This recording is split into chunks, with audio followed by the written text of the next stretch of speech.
August 15 అయినా, republic day వేడుకైనా, ఏ event అయినా సరే సెంటర్ ఆఫ్ ది అట్రాక్షన్ మాత్రం ప్రధాని మోడీజీనే. అందరి కళ్ళు ఆయన పైనే ఉంటాయి. ఏ డ్రెస్ వేసుకుంటారు, ఏ తలపాగా చుట్టుకొని వస్తారు, ఆయన ఎటైర్ ఎలా ఉండబోతుందని అందరూ తెగ ఎదురు చూస్తారు. ఏదో ఒక తలపాగా కాకుండా అందులో వైవిధ్యం ఉండేలా డిజైన్ చేపిస్తారు. భిన్నత్వంలో ఏకత్వాన్ని చాటి చెప్పే ప్రధాని మోడీజీ ఆయన వేసుకునే డ్రెస్ నుంచి ఆయన వేసుకునే తలపాగా వరకు అన్నింట్లోనూ భారతీయత ఉట్టిపడేలా చూసుకుంటారు. ఆయన పెట్టుకునే తలపాగాలో దేశంలో ఏదో ఒక ప్రాంత సంస్కృతి ప్రతిబింబించేలా తలపాగా చుట్టుకుని అందరి దృష్టిని ఆకర్షిస్తారు.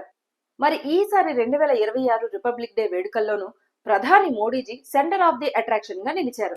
రాజస్థానీ కల ఉట్టిపడేలా తలపాగాను ధరించారు. ఎరుపు, పసుపు, ఆకుపచ్చ, ఊదా రంగు కలగలిసిన తలపాగాను ధరించారు.